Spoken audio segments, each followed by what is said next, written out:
Merci beaucoup, professeur Malj. Merci beaucoup d'être là pour m'entendre aujourd'hui. Je remercie énormément le bureau de la PAX de m'avoir fait l'honneur de m'inviter pour vous parler d'un sujet effectivement que je trouve fort intéressant, qui est au cœur même de notre pratique quotidienne et qui est la place des anticoagulants oraux directs dans le traitement de la maladie thromboembolique.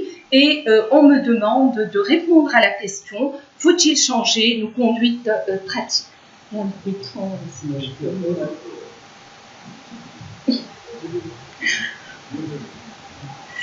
Alors, comme vous le savez très bien, mieux que moi, que le traitement curatif de la maladie veineuse thromboembolique, la VTE, a été nettement amélioré grâce aux anticoagulants à type d'antivitamine K et d'héparine. Cependant, ces deux médicaments posent vraiment de réelles difficultés. Il y a une fenêtre thérapeutique qui est étroite, il y a une variabilité dose-réponse inter-individuelle qui est très importante. Les interactions médicamenteuses sont très importantes et il y a même des interactions avec les aliments, avec les antivitamines K. Ça expose à beaucoup d'hémorragies dont plusieurs amènent le patient même à être hospitalisé. Il faut monitorer par NINR la dose. La manipulation est difficile lorsqu'on a besoin d'un geste qui fait saigner. On a besoin d'administrer aux patients beaucoup d'injections, un risque de thrombopénie avec l'héparine, etc.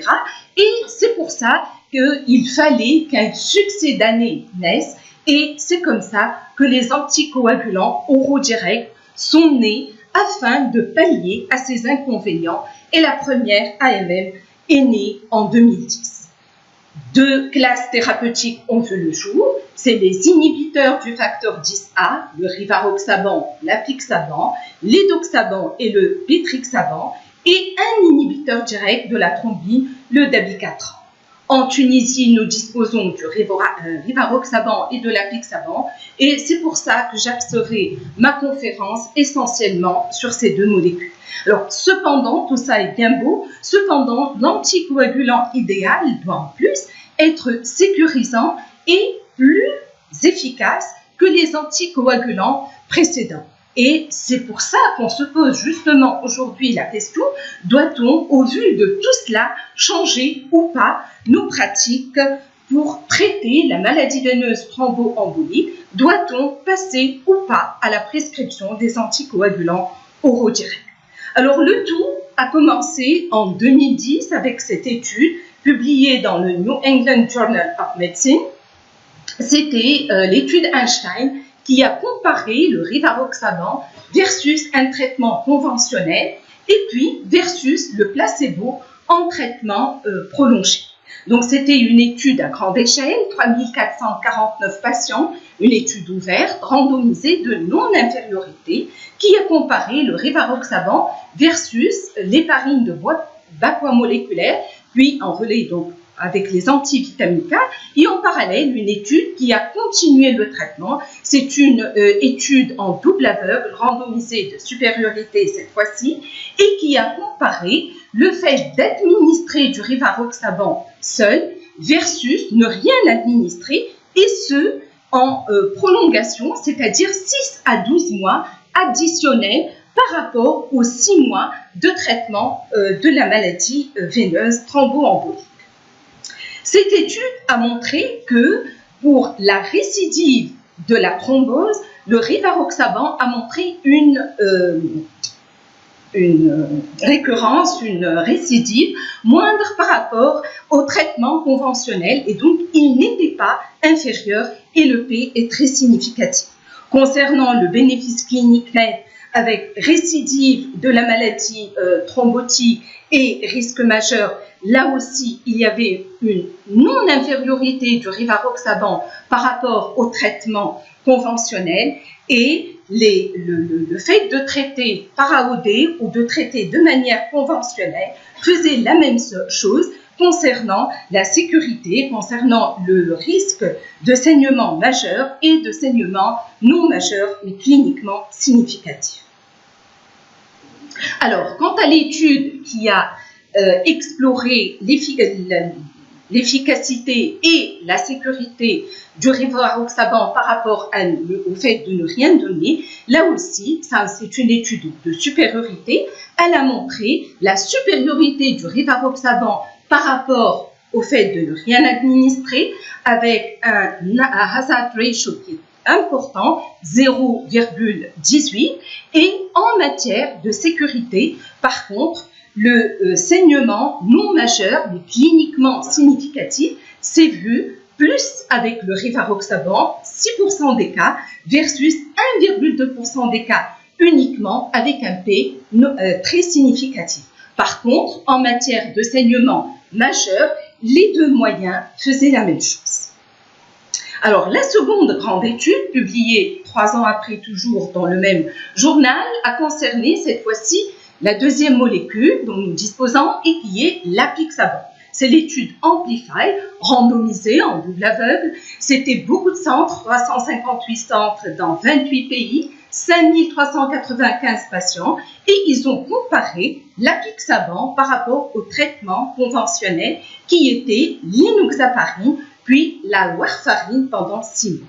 Et c'était là aussi une étude de non-infériorité. Cette étude a également montré la non-infériorité de l'apixaban par rapport au bras conventionnel et elle a montré également qu'il n'y avait pas de différence, donc il y avait une non-infériorité du saignement majeur de l'apixaban par rapport au traitement conventionnel, sauf qu'il a permis de réduire le saignement majeur de 69%. Et puis, en matière de saignement non majeur, l'apixaban a entraîné un saignement dans 4,3% des cas contre 9,7% des cas pour le bras contre. Et les guidelines de l'American College of Chest Physicians, donc l'ACCP de 2021, et que pour le traitement de la maladie veineuse thromboembolique, il recommande pour les 3 premiers mois de traitement l'apixaban, le lévigatran, l'édoxaban ou le rivaroxaban plutôt que les antivitamines A, et c'est une forte recommandation. Il n'y a plus de doute là-dessus. Et bon, malheureusement, faute de temps, je ne peux pas mettre toutes les recommandations, mais là, on va dire que quasiment toutes les sociétés savantes, américaines et européennes, convergent là-dessus. Et puis, concernant le traitement prolongé de cette maladie, quand elle est non provoquée ou provoquée par un facteur de risque persistant, l'ACCP en 2021 dit on recommande une phase prolongée d'anticoagulation supérieure à 3 mois par les AOD et c'est une forte recommandation. Et elle dit que chez les patients avec indication à l'anticoagulation prolongée, on suggère une dose réduite d'apixaban ou de rivaroxaban plutôt qu'une dose complète, mais c'est une faible recommandation. Alors, qu'en est-il maintenant du traitement préventif de cette maladie thromboembolique chez les patients qui sont hospitalisés? Alors, que font les AOD par rapport à la classique administration d'enoxaparine que nous sommes en train d'administrer? Je vous rapporte là une méta-analyse. Je rapporterai beaucoup plus de méta-analyses que d'études, puisqu'il y a une avalanche d'études sur le sujet. Donc, les méta-analyses, c'est plus fiable. On ramasse plusieurs études de haute envergure ensemble. Là, c'est une méta-analyse uniquement d'études randomisées contrôlées de phase 3, au cours de laquelle les sujets ont eu une thrombophylaxie de 14 jours. Donc, déjà, sur le plan économique, cette étude, cette méta-analyse montre que l'apixaban par rapport à l'enoxaparine offre une économie de $39 par patient et par jour, après avoir calculé les coûts, évidemment, même indirects du gain. Et puis, cette étude a montré que concernant la survenue de la maladie veineuse thromboembolique dans les 14 jours de prophylaxie et chez le sous-groupe de patients qui étaient hospitalisés en médecine, parce que là, c'est une méta-analyse de malades hospitalisés en médecine et en chirurgie. Je ne me suis intéressée qu'à ceux qui sont hospitalisés en médecine. La différence n'était pas significative entre le bras enoxaparine et anticoagulants oraux directs. Pour le saignement majeur et le saignement non majeur cliniquement significatif dans les 14 jours de thrombophylaxie, ce saignement était plus fréquent lorsqu'on administrait des anticoagulants oraux par rapport à l'héparine de bas poids moléculaire, mais si on examine les deux études de la méta-analyse des patients hospitalisés toujours en médecine, on voit que ce saignement était dû plutôt à la prise de rivaroxaban à la dose de 10 mg par jour, plutôt qu'à la prise d'apixaban à la dose de 2,5 mg x 2 par jour. Alors, si on prolonge maintenant le traitement préventif après la sortie de l'hôpital, a-t-on intérêt à le faire ou pas? Là, c'est une méta-analyse récente de 2020, englobant 4 RCT de phase 3. Ils ont utilisé de façon prolongée, 1 mois à 1 mois et demi, des AOD en prophylaxie à la sortie de l'hôpital par rapport à des malades qui n'ont rien reçu après être sortis de l'hôpital. Sachant que ces patients avaient été hospitalisés pour une pathologie médicale aiguë, et cette étude montre déjà d'emblée une analyse pour efficacité de supériorité des AOD. Plusieurs ont été utilisés par rapport à ne rien administrer. Alors, cette étude a montré que pour l'objectif primaire, qui était la survenue de maladies veineuses thromboemboliques ou de mortalité, il y avait une supériorité des AOD avec un odds ratio de 0,79 et un P qui est très significatif. L'objectif secondaire d'efficacité était la survenue de maladies veineuses thromboemboliques symptomatiques, et là aussi les AOD ont fait mieux que le placebo avec un odds ratio de 0,62, ce qui est un bon rapport. Et puis, concernant le saignement majeur, là, au contraire, on fait plus saigner en administrant des AOD par rapport au placebo, avec un odds ratio de 1,92. Par contre, pour le saignement non important, mais cliniquement significatif, l'odds ratio est de 1,75%. Donc, l'efficacité est bonne pour cette prévention, mais il faut vraiment garder un œil sur ces malades parce qu'ils risquent de saigner. Alors, des auteurs ont récemment, maintenant, je vais vous rapporter des études qui se sont intéressées à des sous-populations vulnérables. Des auteurs se sont posé la question par rapport à l'âge avancé et par rapport à l'insuffisance rénale. Deux situations où le sujet est enclin à faire plus de thrombose, mais aussi de faire plus d'hémorragie. Alors, cette méta-analyse de 2021, de 6 études incluant 4 RCT, plus de 22 000 patients, a montré que si on examinait la population âgée de plus de 75 ans, l'efficacité est supérieure lorsqu'on administre les AOD par rapport à l'administration d'antivitamine K. Et ces sujets, en plus, cerise sur le gâteau, c'est qu'ils saignaient moins quand on administrait les AOD par rapport à l'autre traitement oral classique. Pour les malades qui présentent une insuffisance rénale inférieure à 50 ml par minute et supérieure à 15 ml, l'efficacité est plus importante avec les AOD par rapport aux antivitamines K. Par contre, le saignement était pareil chez les deux populations, et donc chez les malades âgés et à fonction rénale altérée, on faisait mieux en traitant par des AOD. Donc, on est plus efficace et c'est la même sécurité. Une autre population vulnérable également, donc d'abord on part du risque théorique pour voir si en pratique il y a un risque ou pas, ce sont les insuffisants hépatiques. Les malades qui présentent un risque hépatique, une insuffisance hépatique risquent de saigner.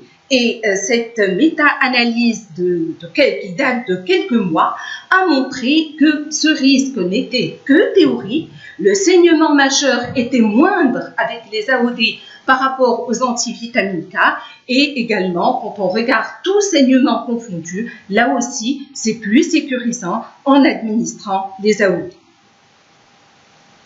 Alors, les patients obèses, et encore pire, ceux qui présentent une obésité morbide. Les patients obèses sont des patients qui sont à risque de maladie veineuse thromboembolique, et puis il y a le risque théorique que les AOD soient moins efficaces parce que le volume de distribution chez l'obèse est plus important, et donc on pourrait penser que ça dilue le produit, donc un volume plus important, et les AOD seraient moins efficaces. Et cette méta-analyse de regarder donc plusieurs études montre que le risque relatif de récidive à la phase aiguë est le même qu'on administre le traitement classique ou les anticoagulants oraux directs chez les patients qui ont un BMI supérieur ou égal à 30 kg par mètre carré.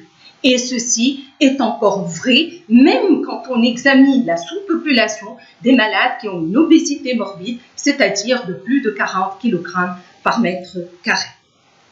Alors, quant au risque majeur de saignement, il est même moindre chez les malades qui prennent les AOD par rapport aux malades qui prennent l'héparine de bas poids moléculaire relayée par les antivitamines K avec un risk ratio de 0,57. Et puis, le risque relatif de saignement majeur est toujours moins important avec les AOD pour les malades qui ont un poids supérieur, BMI supérieur à 40 kg par mètre carré. Donc, si bien que la Société internationale de thrombose et d'hématose, en 2021, recommande que pour le traitement de la maladie veineuse thromboembolique, on suggère, c'est un peu moins important que recommande, mais suggère quand même que les deux standards de rivaroxaban et d'apixaban soient parmi les options d'anticoagulation appropriées, et ce, indépendamment du BMI et indépendamment d'un poids élevé. Voyons maintenant ce qui se passe chez les sujets en sous-poids par rapport à ceux qui ont un poids normal, sachant que les sujets en sous-poids, chez eux, on risque de surestimer la clairance de la créatinine parce que leur masse musculaire est faible. Et cette revue systématique avec méta-analyse montre que le risque de récidive de maladie thromboembolique est plus important chez les sujets de bas poids par rapport aux sujets de poids normal. Par contre, le saignement ne diffère pas que le poids soit normal ou diminué. Alors, une autre population de sujets qui est vraiment fragile, ce sont les sujets cancéreux. Ce sont des sujets qui ont parfois des comorbidités, une insuffisance rénale, qui peuvent vomir, ou il peut y avoir une interaction médicamenteuse entre les AOD et la chimiothérapie. C'est des malades qui peuvent être en thrombopénie. Donc, tous ces problèmes font peur par rapport à cette classe thérapeutique dont nous ne sommes pas familiarisés à prescrire, mais qui existe depuis, encore une fois, 2010 sur le marché mondial.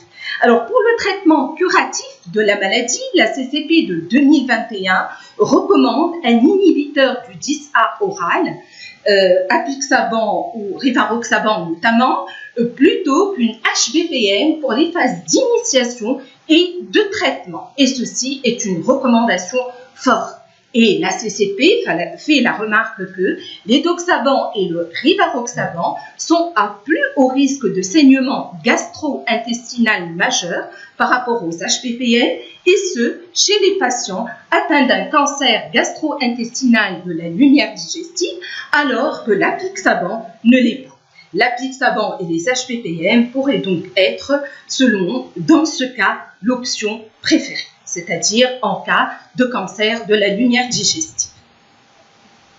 Alors, voici une méta-analyse et revue systématique qui vient de paraître, c'est juste un mois ou deux en arrière, et qui a comparé nos deux molécules, les molécules qui existent en Tunisie, le rivaroxaban et l'apixaban, par rapport à une héparine de bas poids moléculaire. Cette étude a montré que le risque de survenue, de récidive d'une maladie thromboembolique était diminué quand on administrait du rivaroxaban par rapport à une héparine de bas poids moléculaire avec un odds ratio de 0,41, que ce risque également était diminué avec l'apixaban avec un odds ratio de 0,58, mais si on comparait ces deux molécules entre elles, elles sont tout aussi efficaces l'une que l'autre.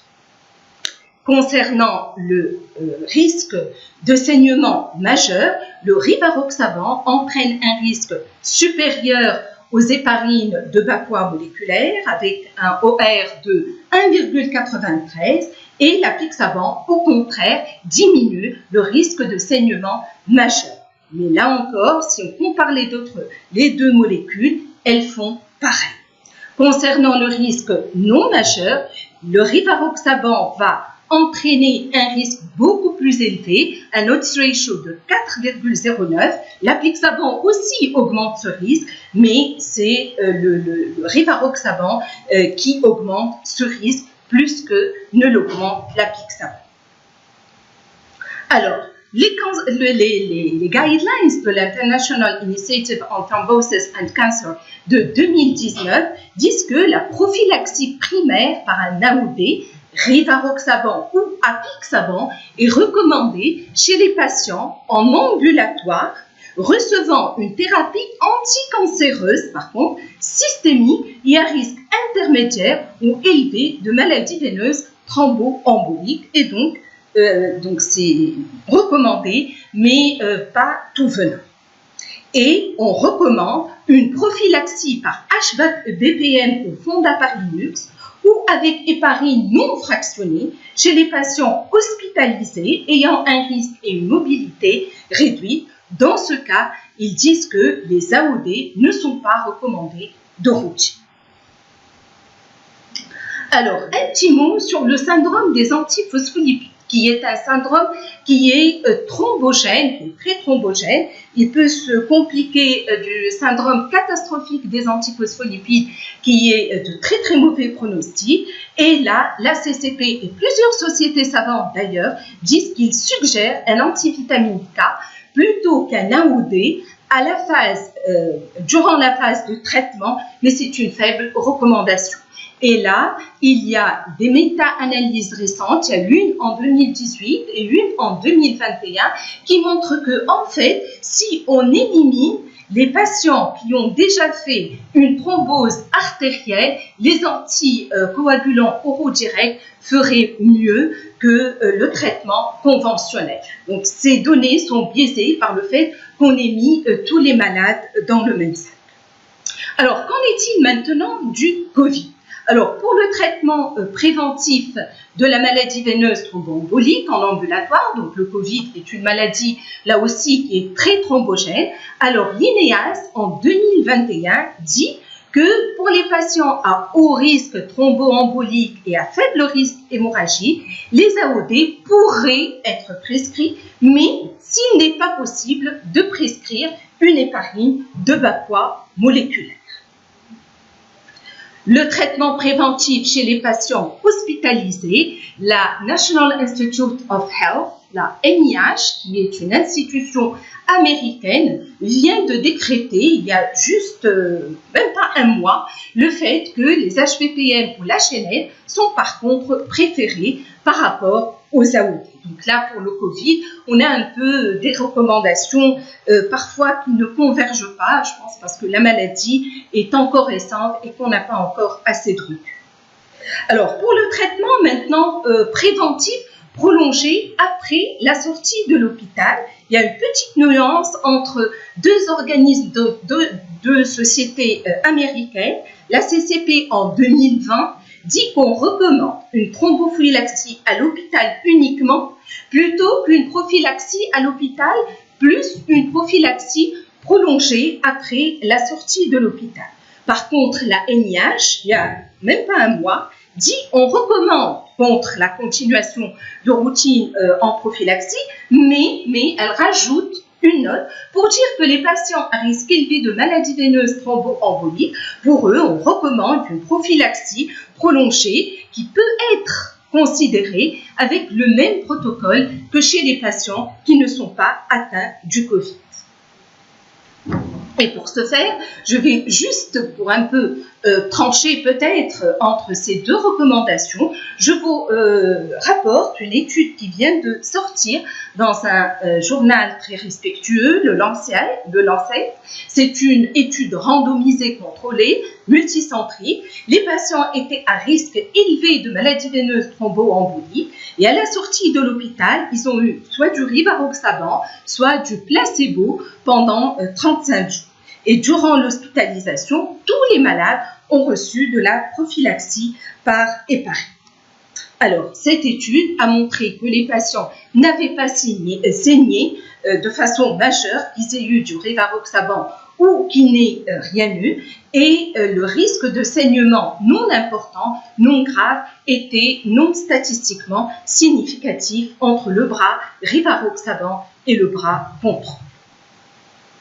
Alors, en matière de Covid, les recommandations pour le traitement curatif en ambulatoire pour l'ACCP 2020 est que, en l'absence d'interaction médicamenteuse, on recommande l'apixaban, le dabigatran, le rivaroxaban ou l'édoxaban. Et pour les malades hospitalisés, on suggère un traitement initial parentéral par HPPM ou HNL, mais chez les patients sans interaction médicamenteuse, on suggère une anticoagulation initiale par apixaban ou rivaroxaban. Le dabigatran et l'édoxaban peuvent être utilisés, mais après une anticoagulation parentérale initiale. Alors, en conclusion, je dirais que les anticoagulants oraux directs ont nettement révolutionné la prise en charge de la maladie veineuse thromboembolique et même dépassé les antivitamines K et l'héparine, et ce, en raison, premièrement, d'une amélioration nette de l'efficacité clinique, d'indications qui ne font qu'augmenter, d'une plus grande sécurité, et ceci essentiellement contre les saignements les plus graves. D'ailleurs, plusieurs sociétés savantes, qu'elles soient européennes ou américaines, incluent les anticoagulants oraux directs en première intention, les mettent en exergue pour le traitement aussi bien préventif que curatif de la maladie veineuse thromboembolique. On pourrait penser par contre que la barrière serait un problème de coût, sauf que les études qui ont exploré le coût indirect montrent que le coût indirect est plus faible avec les AOD, donc que demande le peuple. Et personnellement, je répondrai donc à faut-il changer nos pratiques courantes pour traiter la maladie veineuse thromboembolique par les AOD plutôt que par le traitement classique, en disant oui, il est bien temps de changer nos conduites, et je vous remercie de m'avoir entendu.